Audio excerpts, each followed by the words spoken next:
Kwanza nikiri kwamba ni mshukuru sana Mwenyezi Mungu kwa kuweza kutufanikisha mpaka tukafika tarehe hii ya tarehe 29 ya mwezi huu wa 10 tukiwa salama sana. Na mimi nimetumia haki yangu ya katiba ya kupiga kura na kumchagua kiongozi ninayemtaka katika ngazi ya rais, ngazi ya mbunge na ngazi ya diwani. Katika eneo letu hili la Masaki, la Oysterbay, Mikocheni, ni eneo ambalo liko cool, ni eneo ambalo wapiga kura wengi wamejitokeza na wanaendelea kujitokeza. Vituo vimefunguliwa saa 1 na baadhi ya vituo vilifunguliwa kwa kuchelewa kidogo kutokana na changamoto kadhaa ambazo zilishakuwa solved. Lakini wananchi wengi mpaka sasa katika maeneo yote tumeona kwamba kuko salama na kuko shwari sana. Ni eneo dogo sana la hapa unapoelekea Ubungo. Baadhi ya vijana wetu wachache wamejaribu kutaka kufanya fujo za hapa na pale, lakini ni ukweli usiopingika kwamba tupo imara kuliko jana. Na kama tulivyosema kwamba huu ni mkoa mkubwa, huwezi kufanisha na mkoa mwingine wote kwa heka zake.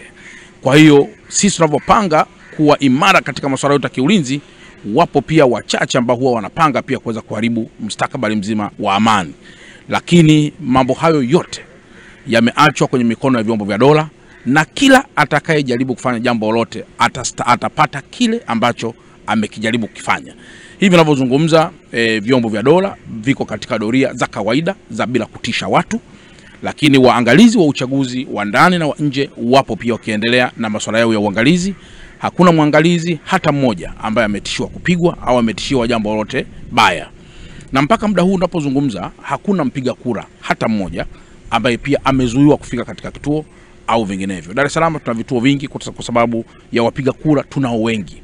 Na kwa mantikio nina imani kubwa sana kwamba mpaka uchaguzi huu mpaka wapiga kura utakapokuwa wamekwisha hiyo saa 10, naamini kwamba uwazi mkubwa utatufanyika katika kuhesabu na mpaka mwisho kabisa kutangaza matokeo kwa mujibu wa taratibu za Tume Huru ya Taifa ya Uchaguzi.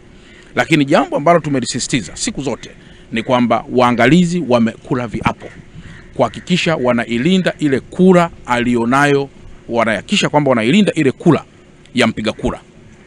Kura mpiga kura ndio maendeleo yenyewe. Kwa hiyo tumehakikisha kwamba yule anayeshinda basi kwa mujibu wa Tume Huru ya Taifa ya Uchaguzi, huyo ndio atangazwe kuwa mshindi. Na kwa mantiki hiyo hatutarajii kwamba kutakuwa kuna vurugu ambazo zinahusu kutoyakubali matokeo ama kutakuwa kuna vurugu ya mambo mengine namna hiyo, kwa sababu hawa wanaosimamia uchaguzi huu katika vituo vyote vya mkoa wa Dar es Salaam wamekula kiapo katika kuhakikisha wanalinda ile haki ya mpiga kura, kuhakikisha kwamba kura yake aliyoipiga ndio inayohesabiwa na ndio inayokuja kutangaza kwamba mtu ameshinda ama mtu hajashinda. Kwa hayo ndio yangu machache ambayo nimeona niyazungumze na wakazi wa mkoa huu wa Dar es Salaam, na kwamba waendelee kuiamini serikali yao, waendelee kuamini vyombo vyao vya dola ambavyo vipo kwa ajili ya kulinda wao na mali zao. Lakini zaidi pia tuendelee kuamini culture, utamaduni wa taifa letu. Utamaduni wa taifa letu ni amani. Utamaduni wa taifa letu ni amani. Na amani hii sisi wa Tanzania tutakapokuwa tumeiharibu, kwa lugha nyepesi ni kwamba hatutakuwa na baba mama, hatutakuwa na baba mwingine wala mama mwingine katika taifa hili. Vijana wengi, jana nilikuwa alfajiri kuanzia saa 10, saa 8, saa 7 nilikuwa na baadhi ya vyombo vya habari. Nimetembea kwenye baadhi ya maeneo kuwaambia vijana mbalimbali kwamba asubuhi ya leo wajitokeze kutumia haki yao ya msingi. Na wengi walisema wananionyesha fedha, wamepata fedha hizo usiku huo, kwamba je, kama pangekuwa pamefungwa kwa sababu ya vurugu mechi, sisi tungekula wapi? Sisi tungelala wapi? Sisi tungetibiwa wapi? Sisi tungesafiri kwa namna gani? Kwa hiyo muwe na amani sana. Hata mkiona kuna propaganda za aina yoyote kwenye mitandao zinazohusu kaeneo kokote katika mkoa wa Dar es Salaam, mjue nguvu itakayotumika kudhibiti jambo hilo ni mara 7 ya nguvu iliyotumika kuliplan jambo hilo. Shukrani sana mheshimiwa.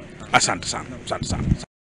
EuroAsia Universities Limited. Je, wewe ni mwanafunzi uliyefanya maombi ya vyuo na haujachaguliwa au umechaguliwa kozi ambayo haikuwa ndoto yako? Na je, wajua kuwa nchi za wenzetu kama vile China, UK, US, Canada, Romania na Poland wana Januari, March na September intake? Ondoa shaka, EuroAsia Universities Limited iliyosajiliwa na TCU ipo kwa ajili yako. Tunakuunganisha na vyuo vikuu nje ya nchi kupata kozi ya ndoto yako kwa gharama nafuu kabisa na kwa haraka zaidi. Pia kwa wale waliomaliza degree wanaweza kujiunga na vyuo vyetu marafiki vya Ulaya na kuweza kuendelea na masters huku wakifanya kazi, na hivyo kuweza kuchangia ama kulipa gharama za masomo bila kumsumbua mzazi. Tupigie simu 0765767556 au 0653310603 au tembelea ofisi zetu za EuroAsia Universities Limited zilizopo Sky City Mall, Ardhi Road, karibu na Mlimani City, Dar es Salaam. Lakini pia tupo Mshindo Iringa, Dodoma Road. EuroAsia, tunakata kiu yako.